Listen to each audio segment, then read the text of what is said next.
get it off there. Good evening, everybody. This is the City Commission meeting for the City of Leesburg, Monday, June 8th. I'd like to welcome everybody. This is our first live meeting. We've been doing virtual meetings for the last 2 months, so welcome. Commissioner Hurley will give the invocation. Please rise. Dear Lord, we're so very thankful for the opportunity once again to gather together. We're thankful for the blessings and the assistance that you have been providing to Leesburg, for all of the coverage that you've given us in our health, mind, bodies, and spirits. We're so very thankful for that. We pray for those who are still struggling in our community that you would continue to pour out your blessings in their lives and help them as well. We ask tonight for your wisdom and your guidance. We ask that you would let us make good decisions that would be the betterment of our community. We also pray that you would keep your hand upon our president, all of our government leaders. We pray for our military. We also want you to please keep all of our law enforcement and first responders at your side. We ask all these things in Jesus' name. Amen. Amen. I pledge allegiance to the flag of the United States of America and to the republic for which it stands, one nation, under God, indivisible, with liberty and justice for all. Thank you. Please be seated. We have one proclamation tonight, which I will read.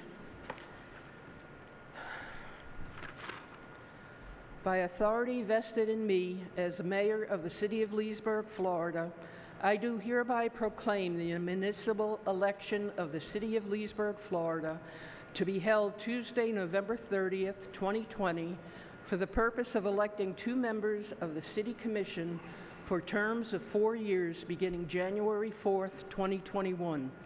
I specify that the office of the member of the City Commission now held by J. Hurley shall appear on the ballot as Seat 1, District 1, and the office of the member of the City Commission now held by Elise Dennison shall appear on the ballot as Seat 3, District 3.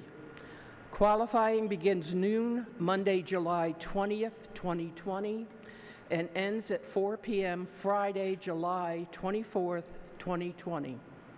All parties interested in qualifying for this election may do so at City Hall, City Clerk's Office, 501 West Meadow Street in Leesburg, Florida. No person may qualify as a candidate for more than one public office. A written resign to run resignation must be submitted at least 10 days prior to the first day of qualifying for the office he or she intends to seek with the officer before whom he or she qualifies for office. That would be the city clerk.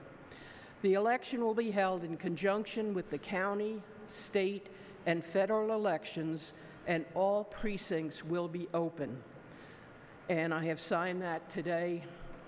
That's for the election in November. We have a presentation today, and this is the Employee Service Award recognition. I will let Good evening, Commissioners and Mayor. Melissa Arriaga, HR Director. So we'll be presenting a few awards to our employees today, starting off with 2 of our employees that are 10-year employees. One of them is Lucy Gangoni. She is our library director and has been so for the last 10 years.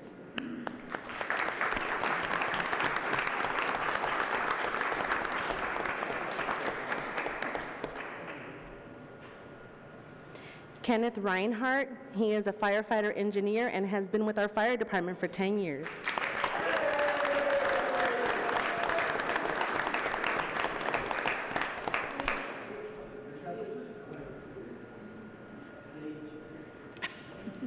If you'd like to say something, you're welcome. Next is a 30-year award. Chris Adkins serves as one of our deputy directors of electric, and he has been with the electric department for the last 30 years.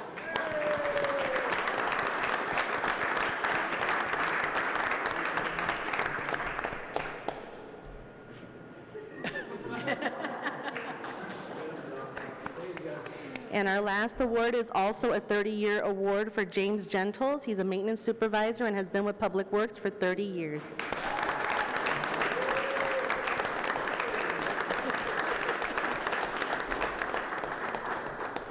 Congratulations.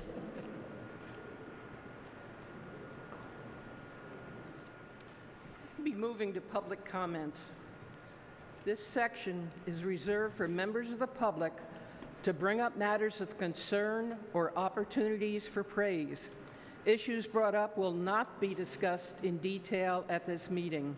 Issues will either be referred to the proper staff or will be rescheduled for consideration at a future commission meeting. Comments are limited to 3 minutes. Is there anybody that'd like to say anything? Yes, please. Okay, we've got 2 right now. Go ahead. Yes. Am I first? No.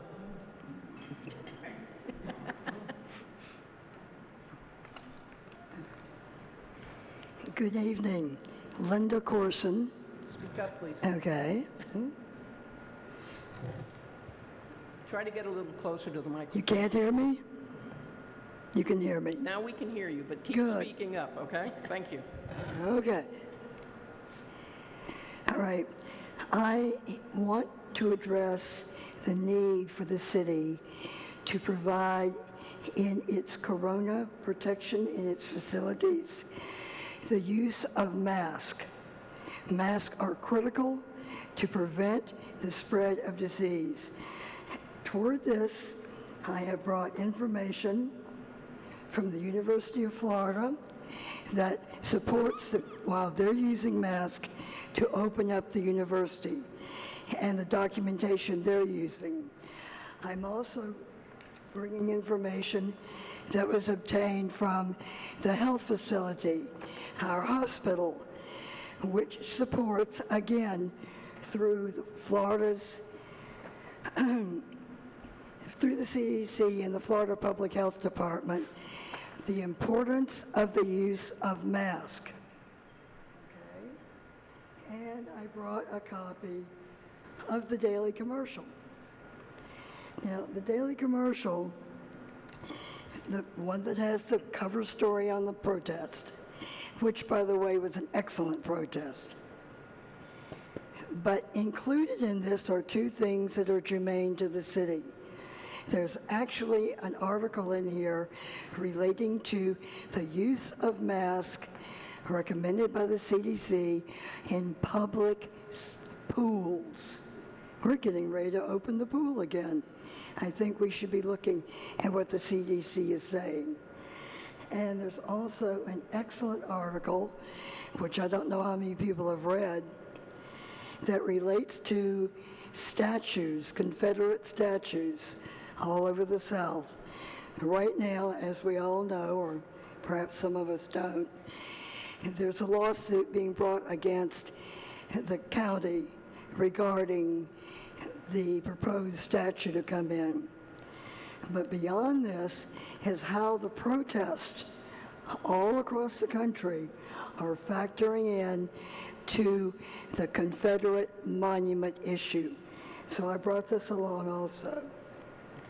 I understand there won't be any discussion. It takes time to read material, discuss material, and consider what is practical to do. But I did bring along 6 copies of all the information, 1 for each of our commissioners and 1 for our manager.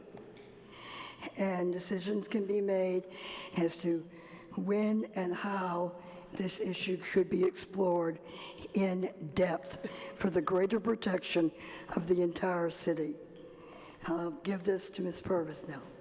Thank you very much.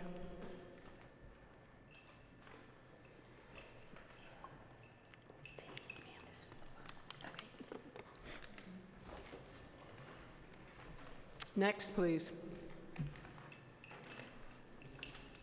David Serdar, 66 Winter Green Drive, Fruiton Park, Florida 34731. Senator Baxley has called me his buddy. I work with Matt McLean, his hard-working legislative aide, right there in Lady Lake. His dad, Stan McLean, 33rd District State Rep. Brett Haig's office, 33rd District, state representative, his office has helped me out so much. He works for the Village Family. He's emailed me. I am a candidate, Republican, for Lake County Water Authority, District 5, and it's my honor. I've done this before. I'm out of Libertyville, Illinois. I've won a primary, Green Party candidate, Libertyville, Illinois, where the spirit of independence thrives. And, you know, I'm worried about families. I called the governor's office. I've been to Tallahassee twice, January 28th, 29th, and 30th, sitting with Sheriff Billy Wood of Marion County in the reception area of the great 46th governor of the state of Florida, who has a bolder, brighter, better future when you get a letter from him, because I asked to be appointed Area 4 St. John's Riverwater Management. But I'll tell you what, the Leesburg paper, the Daily Commercial, Mr. Ross out of the Star Banner told me, don't bother the 4 reports. Now, Katie Satoris, she deserved a raise. She got one. I've been to many Lake County Commissioner meetings.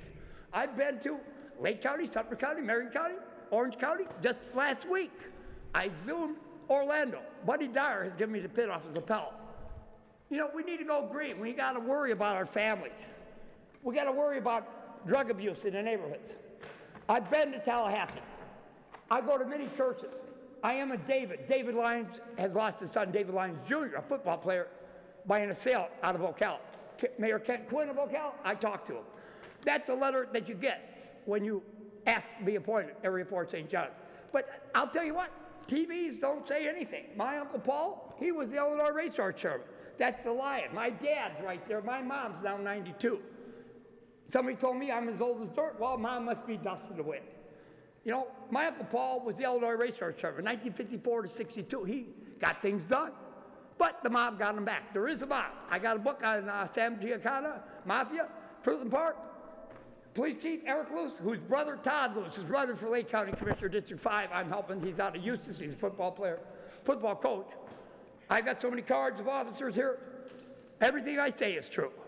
You know, Senator Baxley, what a great guy. What Jerry Demings, you know, in our state, they work together. Orlando Mayor, Buddy Dyer is a great guy. He's got Chris Castro out of Ideas for Us. They are the first. If you look up National Geographic, Paris to Pittsburgh, you will see what Orlando's doing. And that's what we need to do in Leesburg. Leesburg is a beautiful community. They thought green at Greentown Restaurant. You know, nobody goes downtown. The restaurants are closed early. I know John from Chicago Pizza, and he's got the first responders. They close up early. The best pizza around. But hey, it's a beautiful community, but we need to go green for our kids' future. I don't know about you. People either care or they don't care. My dad, a principal at the same school he went to as a child, lived across the street from Great Lakes Navy Base. Okay, thank you, sir. Your 3 minutes are My up. wife had 2 flower shop season tickets to the Bulls and Blackhawks. Thank you, Libertyville. sir. She worked at my Uncle Paul's first line. Please sit down, sir. I've been to Clearmont. You're finished. Thank you. You're welcome. Thank you for your time. It's always fun. Don't get my jersey up. You know, you gotta have fun. It's not the days of your life, it's the life. Thank you, sir. So what you're asking for is you want us to vote whether we're going, because you come every commission meeting, and you want us to vote whether we're going to do away with plastic straws or not. They've done it in Orlando, and Jerry Demings goes, hey, Please, I don't- Commissioner Hurley is speaking. So respectfully, there's not another commission that I really care what they did or did not do. What I'm asking for you is that you're looking for a vote. I don't care if I So- win or lose. I'm trying to get the story out. The paper won't even put my story out. Commissioner Hurley has the floor, I'm trying to please. get the message out. Commissioner Hurley has the floor. People either care or they don't care. Sit down, sir. Okay, I was trying to see if you wanted us to just put a motion on the floor to vote this, if that would help. I don't know how things get done in office. How many people know? Reporters know. I've been to meetings, but public comment. I don't know the actions. Well, I'm sorry, you named every politician in the state of Florida, so I thought you had some idea of how I we don't know everybody, pass even though specials. elementary goes, yeah, my God, you know everybody. I don't know everybody. I don't All know right, you, sir. I was going to put a motion on the floor, but I'm not going to argue with you. Have a seat. I don't know what a motion is. What's a There motion? is, okay, please sit down. You can be trained at a later date.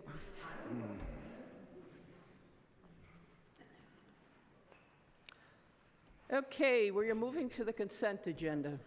Routine items are placed on the consent agenda to expedite the meeting. If the commissioner staff wishes to discuss any item, the procedure is as follows. 1, pull the item from the consent agenda. 2, vote on remaining items with 1 roll call vote. And 3, discuss each pulled item and vote by roll call. Are there any items the commission wishes to be pulled? None for me, ma'am. Thank you. 5B1. Got it. 5C4. 5C4. Nothing tonight. Thank you, Commissioner. Could I have a motion, please, to accept all other items on 1 vote? So moved.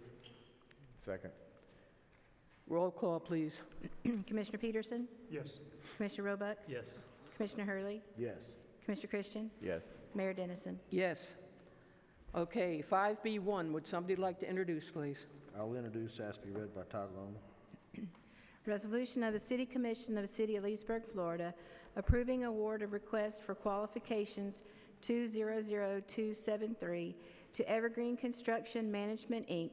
to provide construction manager at risk services for the Leesburg Teen Enrichment Center and providing an effective date. A motion, please? Move for approval. Is there a second? Second. Thank you. Discussion. I pulled it because Evergreen's a customer and I need to abstain. Okay, thank you. Anybody else? Okay, I would like to, excuse me, would like to ask for a clarification for the folks in the room. Manager Minner, could you just go over what exactly the construction manager at risk is? Yeah, the construction manager risk is a process where in the facilitation of a construction project, for example, the Venetian Center or what have you, the construction manager or construction company gets involved in the project at a time when it's still in design phase, so that the purpose there is to seek efficiencies in design with the design professional and the build professional. And so ultimately you A, hopefully save some monies in construction, and B, you save some procurement times. So the aim of the project is to build your project quicker and more efficient for less. Thank you. Any questions from the audience? Roll call, please. Commissioner Hurley? Yes. Commissioner Christian? Yes. Commissioner Peterson? Yes. Mayor Dennison? Yes. Okay, 5C4. Would somebody like to introduce, please? I'll introduce and ask to be read by title only. Is it 5C4 or 5C1? 4? Okay, sorry. Yeah.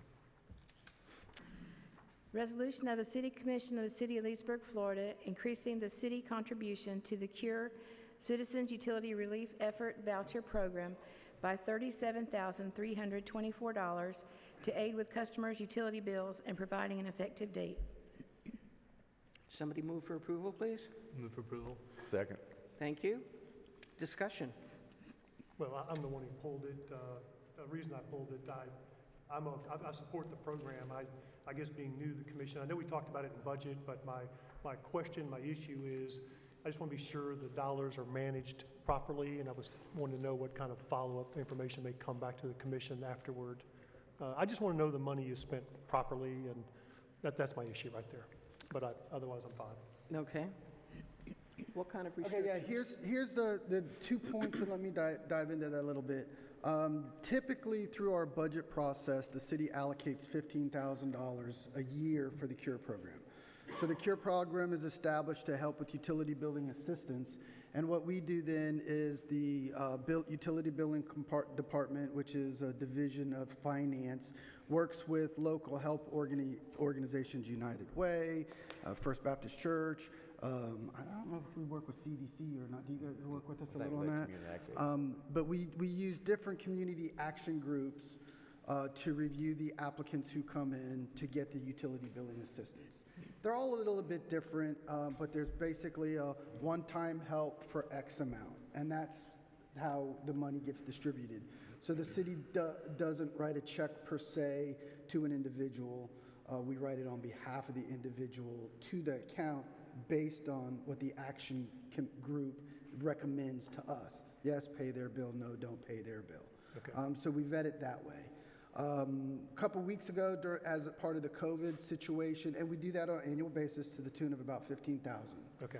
A couple of weeks ago, we had the discussion on COVID because of the high unemployment and folks losing their jobs.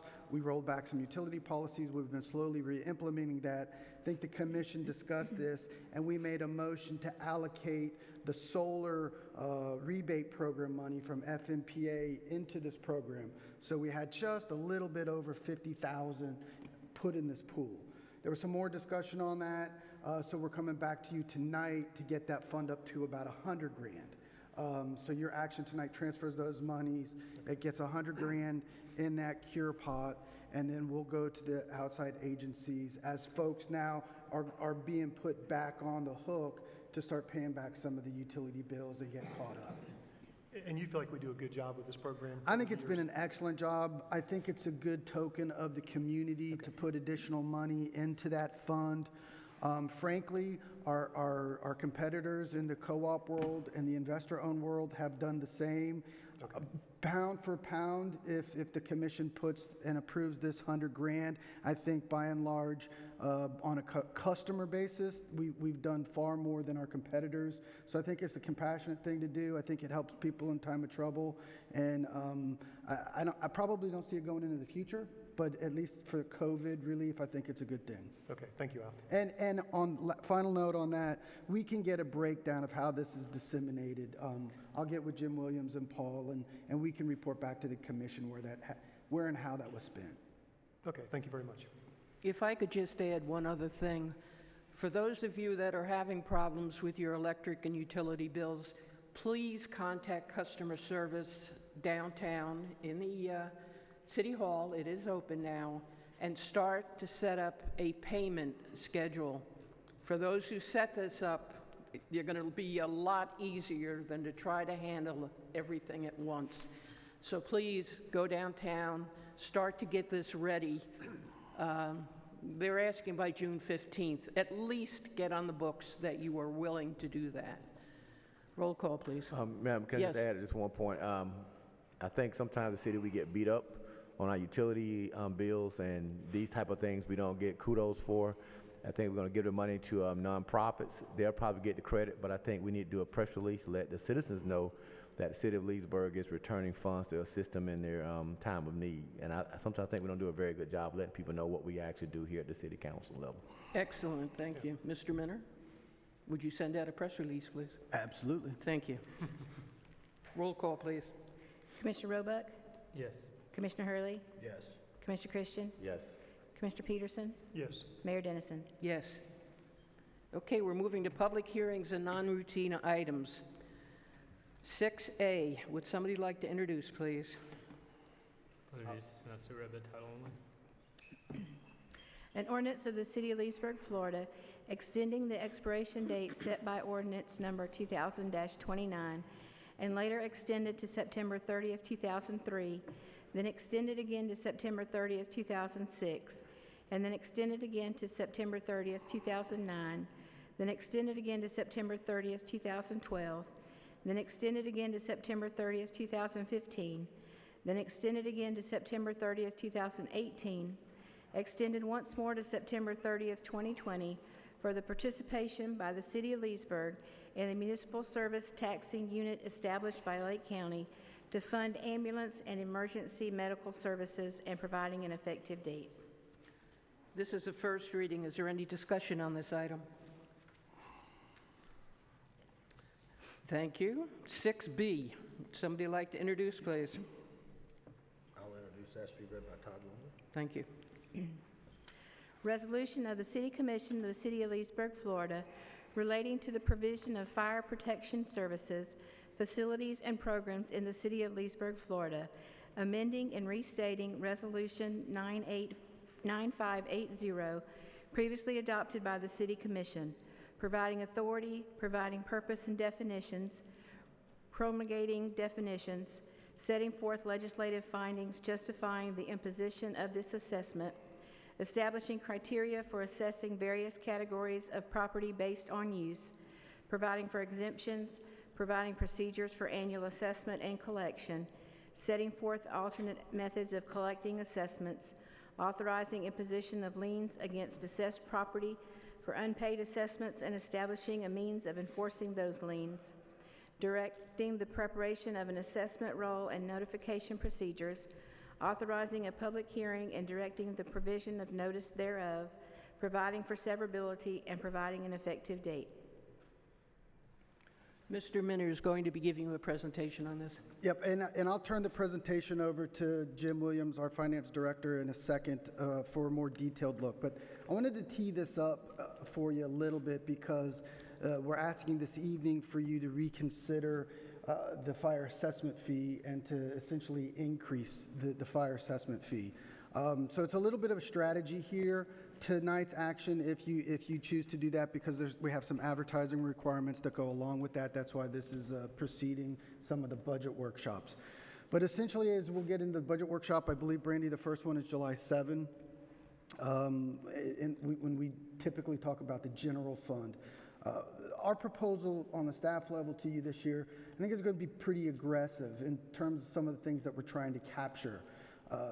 And also, I think it's a little bit of a response to the COVID crisis as well, and trying to continue to provide services, provide them at a reasonable rate, and try to be a little more fair in who shares our tax and assessment burdens.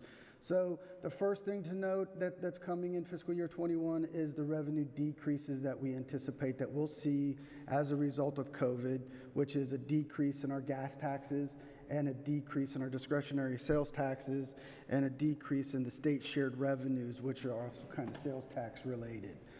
On that note, we anticipate probably about a 25% decrease in gas tax revenues, and we are trying to assume about a 30% decrease in the state shared revenues. What the state shared revenues does is basically leaves enough discretionary sales tax money to pay obligations, and it also enables us to not really do any capital and reduces the availability of discretionary monies for general obligations. Second, we're going to see on June 1st, or actually the Friday before June 1st, the Property Appraiser's Office came out with the initial estimates on assessed value. So we saw one of our biggest growth periods in a long time. It was up about, I think it was 11.1% to be accurate. So if you use your current millage rate, that's a pretty big tax increase. Now, homes, mind you, are capped at 3% for as long as you're homesteaded, but that big increase is a big hit on business, and business has been hit the hardest probably in this time. So I think you probably want to look at a rollback rate. Commissioner Roebuck has also asked last year's process that we look at not using the business tax, which is really a nuisance tax, and you see as well that the county is dropping the business tax. So it's about $100 on every business. It doesn't generate a lot of revenue for us, and so I think it's a great gesture to work hand in hand that if the county's going to drop that tax, we should do that as well. So when you put all these things in the box and shake them up, two things pop up. A, we need to continue to not rely on electric revenues in the general fund. So this is another opportunity where we can pass along savings and change that regressive form of taxation that uses electric revenues so much. So we're going to propose reducing the transfer from 7.9% of electric gross revenues to 7%. That number's $400,000.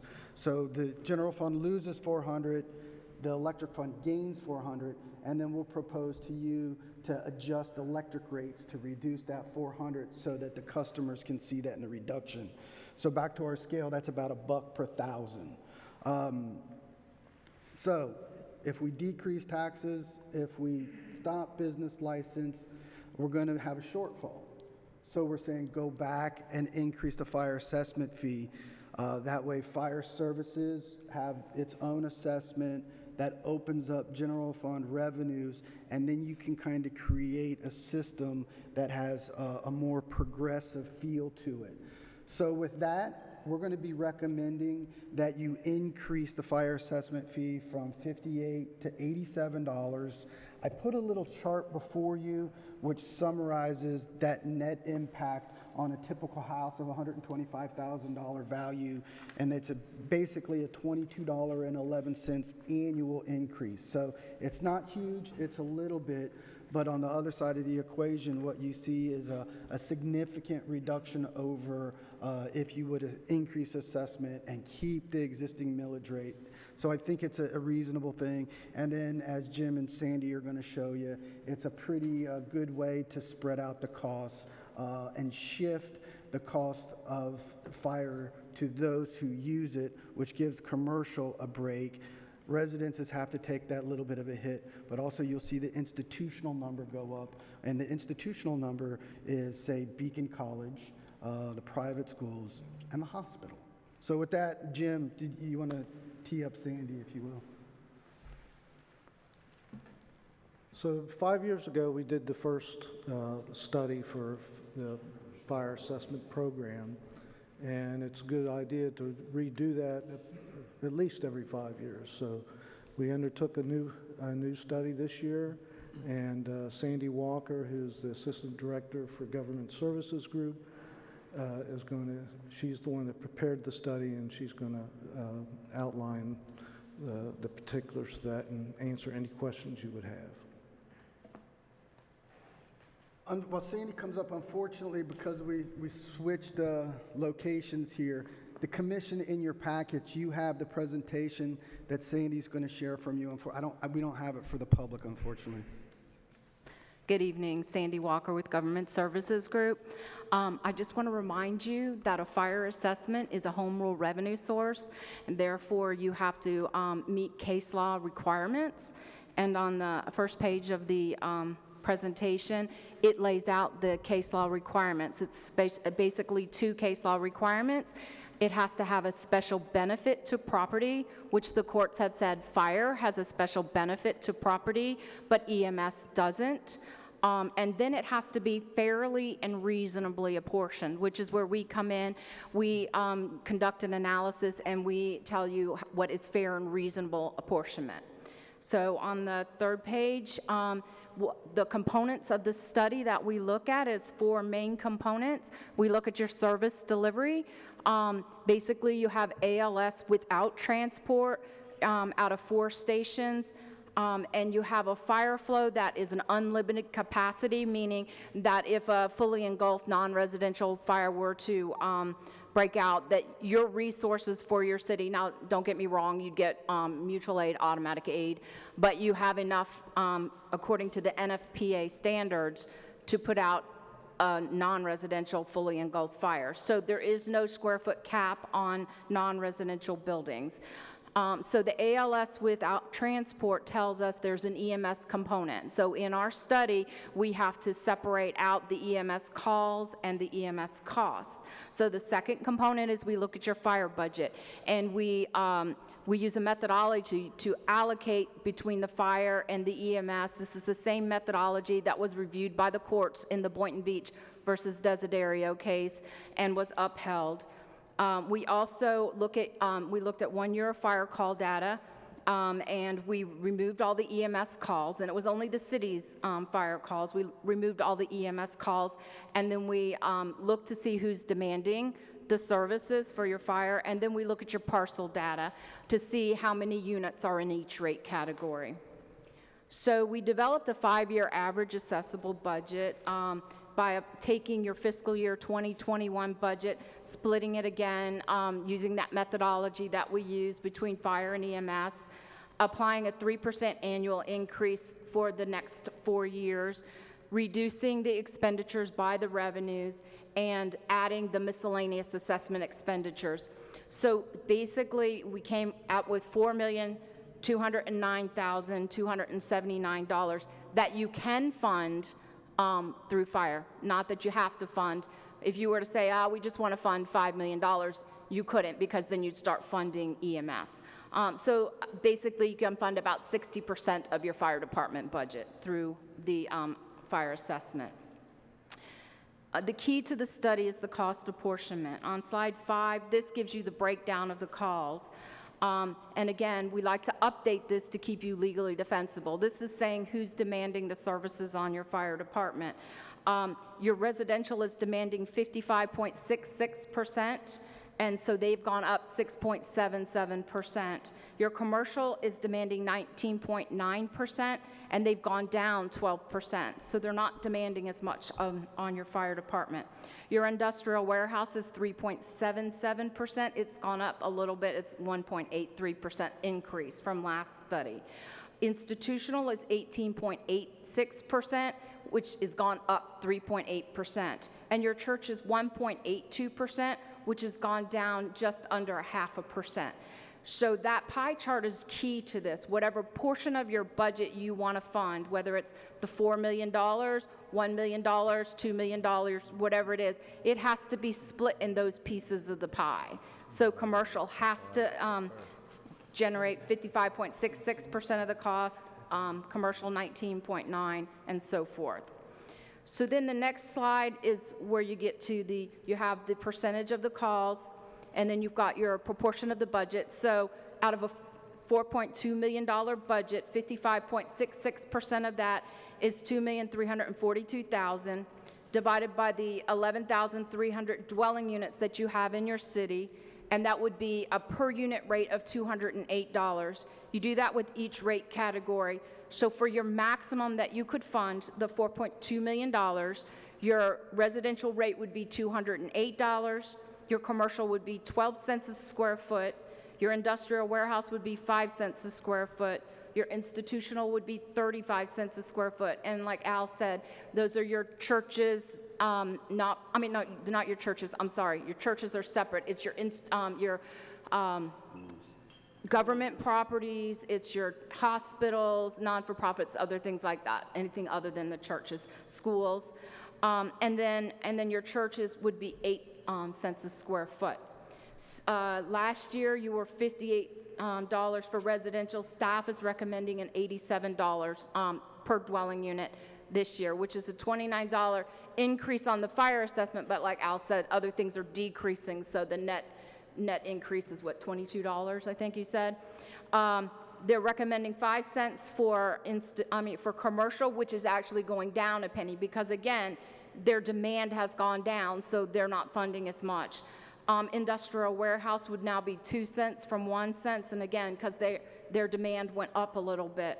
Your institutional would be 15 cents a square foot, which goes up about 6 cents a square foot, and your church actually went down to 4 cents a square foot, so it went down 4 cents. These rates would generate $1.5 million, which is an additional about $237,000 this year. And that's it in a nutshell. If you have any questions, I'd be happy to answer it. I'm good. Any questions from the commission? Any questions from the audience? Thank you. Roll call, please. I did just want to say one thing, if you don't Okay. mind. I have a question though. I'll hit on the impact of businesses in COVID, and it's important to also realize that the property appraiser legally has to use the environment as of January 2020 to assess businesses. So if a business was impacted severely by COVID, he's not allowed to take that into account at all when he does their assessment. So you could have businesses that, if our values went up 10% and their values aren't capped, with 10 and 20% increases in property taxes. So I think that's even more important why we do this tonight, because this helps us get to a road where then we can help them out with the ad valorem side. Anything else? The only other thing that we left out of the presentation is when we implemented the fire assessment fee 5 years ago, we had certain exemptions. Yeah, no, I got it, Sandy. And those exemptions will continue. They were the churches we exempted. We had an LMI exemption, and I believe we had a mobile home park, right? Mobile home park exemption. That was churches not including the schools, correct? Right, it was church, it was religious facilities only, and then if you had a school that was in the church, the school would have to pay, but the church didn't, and so we have a formula that breaks down. So you would actually do, like the square footage of the sanctuary would be exempt, and then the square footage of the church, or the school would have to pay the institutional rate. So those exemptions continue. Okay. Roll call, please. Commissioner Christian? Yes. Commissioner Peterson? Yes. Commissioner Roebuck? Yes. Commissioner Hurley? Yes. Mayor Dennison? Yes. Informational reports. We have listed financial reports. Is there anything to report on that? No? Brandy, did you have anything on the financial reports? Thank you. City attorney items? Nothing tonight, Mayor. Thank you. City manager? Yeah, unfortunately, I have one item we do need some direction on. It's been a difficult one, and I've tried to kick this issue down the road as long as I can, and directly it's consideration of whether the city wants to use our authority essentially and conduct or not conduct a fireworks show. Our staff recommendation at this time for you is to recommend that show get canceled. And I think that decision comes based on not necessarily the COVID situation as it is right now, but in response to the number of communities and major communities around us who have canceled before us. And that concern then becomes a public safety one of how to manage such a crowd. Each year we work hand in hand with the partnership. I think the partnership does a great job as far as having an all-day event. But this year, based on our experience from the police department, not throwing the PD under the bus here, but I think there is a legitimate concern. Typically when we patrol and we do the event, it goes well. But fireworks, and as more and more people come into the basin area, it gets harder and harder to patrol. So we think that with the number of communities who will come over to Leesburg, we're inviting a significant amount of more people, which has the Public Safety Association associated with it. So with that, I'd like to take your direction and then move accordingly. We have one more meeting before the final decision has to be made, don't we? We do, and on that note, I reached out to Mr. Shipes this morning to see how far you can push off your determination, hoping that either A, the governor would intervene and give us some cover and get some communities to back off their stance, but that hasn't come yet. So the drop dead deadline was June 15. You do, and that's based on the fireworks company. The fireworks company needs a go or no go by June 15, and the show goes off as planned. You do have the option to kick the can down the road till June 22nd to make a final decision. However, if you cancel it on June 22nd, you'll be charged $2,000. Now, if you don't do the show, there's still the deposit money that gets carried over to the next show, but you may want to consider in this discussion that kicking it down the road for, 8 more days might be worth $2,000. So that's something you may want to discuss. In the papers over the weekend, Mount Dora is reassessing their view. They may have a 4th of July fireworks show, not all the rest, but fireworks show. I think waiting for a while to see how things go now that reopening is going on, to see what the impact on the COVID is, I think we should wait until the next meeting to decide that fact. That's how I feel. Commissioners, obviously. I don't have a problem waiting. I don't think we should make a decision tonight, though. I think we've got time. Right. I'm willing to wait. I will say I'd sure like to have the fireworks display without the other events during the daytime. I'd sure like to have the fireworks after dark. Find a way to do it. Is there a way to cap the number of people who come down to? And this area can only hold so many people. Ski Beach, Venetian Gardens. Is there a way to The stop short, traffic flow once it yeah, fills up? the short answer is you can cap the number of people that come into the beach, the ski beach. But then if more and more people come in, you know, that blockade just leaks out into the public streets, which is just not a good situation.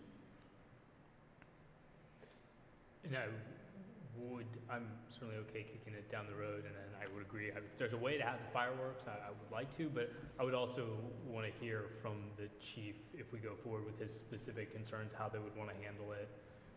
I don't know, since nobody else is doing, it sounds like very few, if the sheriff's department's willing to help with things. I'd have to be convinced that, you know, that it was safe, not from the COVID, but from. Okay. I can take that direction. I'll agendize it. I'll bring it back to you. I believe the next meeting is the 21st? Second. 22nd. And then, like I say, worst case scenario is if you decide to cancel on that, you're out to $2,000. Also on that note, we did look at trying to do a different location at the airport, but we're gonna have so many FAA complications with that we're probably gonna need to keep it at Ski Beach. And what we did on that note was we were trying to find areas where we could relocate it and help out Rob and his folks. So I'll report back to you on that. Also want to thank you for. Let everybody have a chance. I thought you guys were done on that topic. I didn't say nothing. Okay. I definitely am in support of it 100%. I understand the logistics of it from the police department. The benefit of nobody else having it is we should be able to get plenty of help from surrounding law enforcement agencies if necessary for traffic control and things of that nature, I would think. But, you know, we have a lot of waterway. That's one of the benefits. We can start getting the message out that there's going to be limited space so people could start planning to come by boat to watch the fireworks. I think that right now,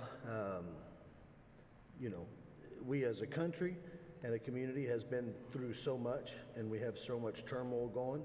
I think that there needs to be something that's positive that brings us back as a unity and a factor of togetherness in a community.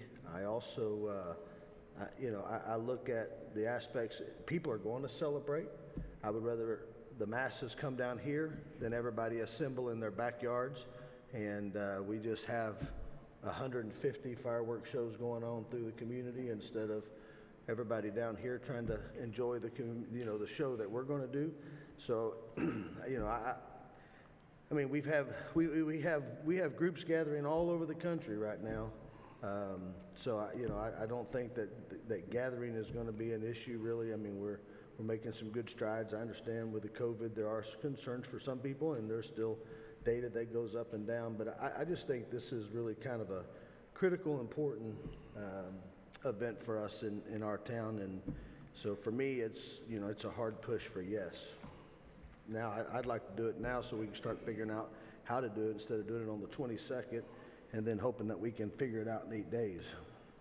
But that's me. Anybody from the...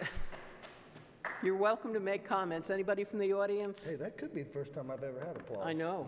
I agree. Yeah. I think it's a good idea, and I mean, we had a peaceful demonstration, and so I think it's a good time to get the community back together. Anybody else? Yes. Well, I agree. Get together, do it safe. You got Bike Fest coming up. No nothing. Well, that's yet to be seen, so. I heard. You might have heard, but rumor runs rampant around here. Chief Hicks, did you want to mention anything?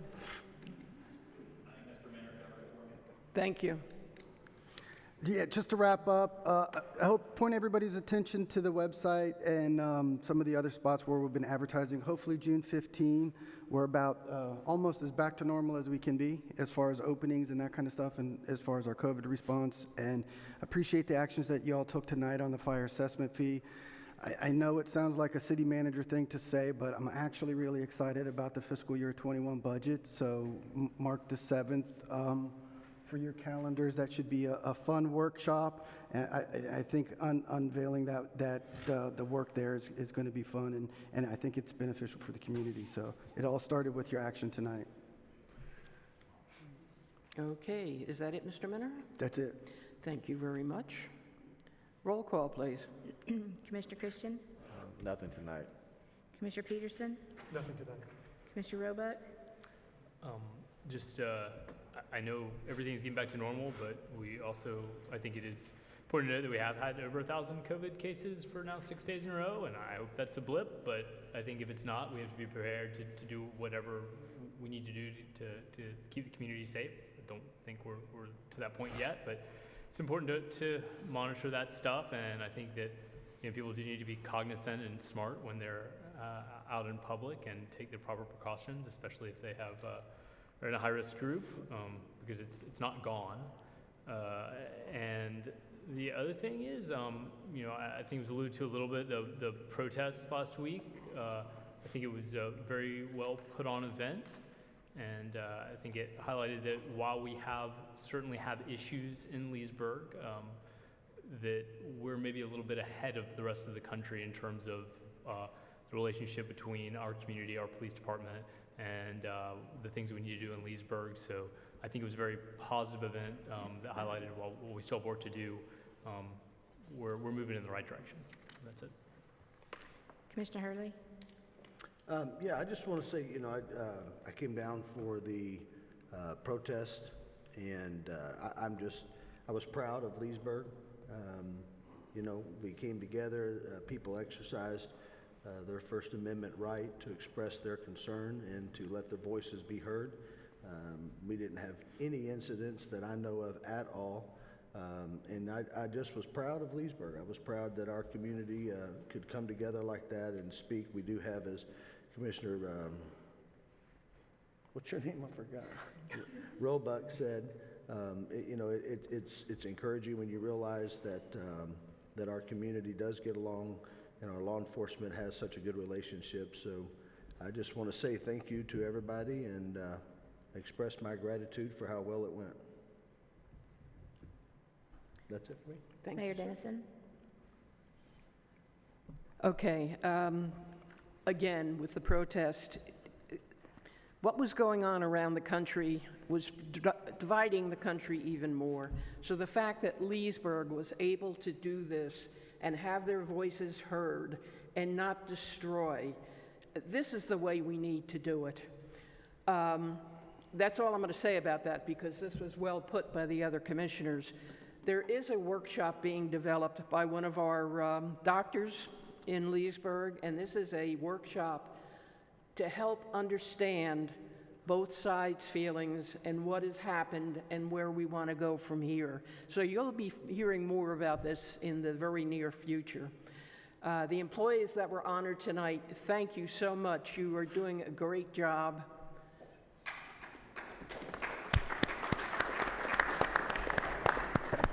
And I especially want to thank Lucy, our library director, who through this entire 2 months, 3 months with the COVID has kept interest alive in the library, has provided videos to see, books. People were not without reading materials and whatnot.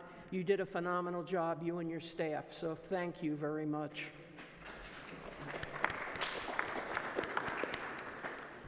Now, before I leave this year, as you know, many of you know, it's my last year, I just want to bring up one thing, and I don't want to sound like a women's libber. However, You are.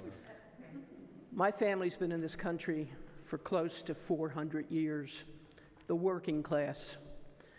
We came early, before this was a country, and I had people that they helped build the canals in the Northeast. They were firemen, they were policemen, they were anything you can think of. My grandmother was a suffragette. So I feel like I am entitled, I hate that word, but I am entitled to make comment about something that has gone on for 244 years.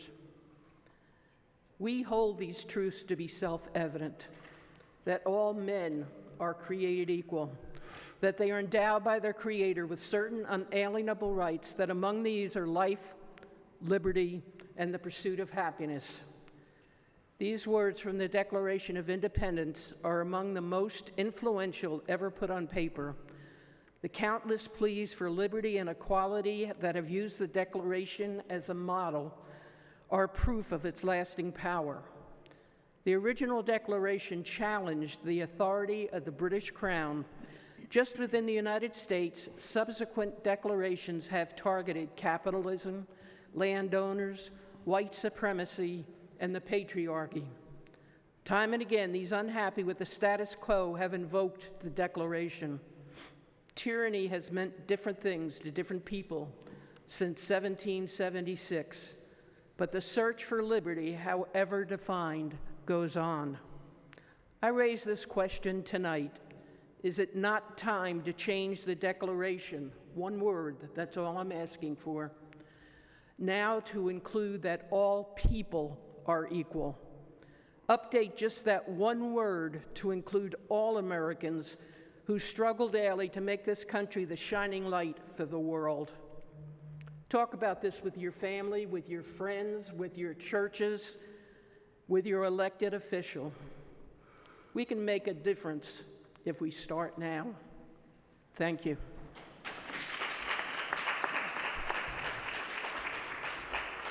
Are we done? I'm gonna tell him something real quick. Oh, okay. 1 second. What's his name? Straw Man. Sorry, I can't remember your name, sir. Just so you know, next on the 22nd. Yes, sir, I am. Okay. See him after the meeting, please. We're going to put your straw thing on next commission meeting to vote, so you'll know whether you have to come back every week or not. So we're going to do that for you next week. I don't want to. I'm just letting you know. Thank you. We are adjourned. Jay?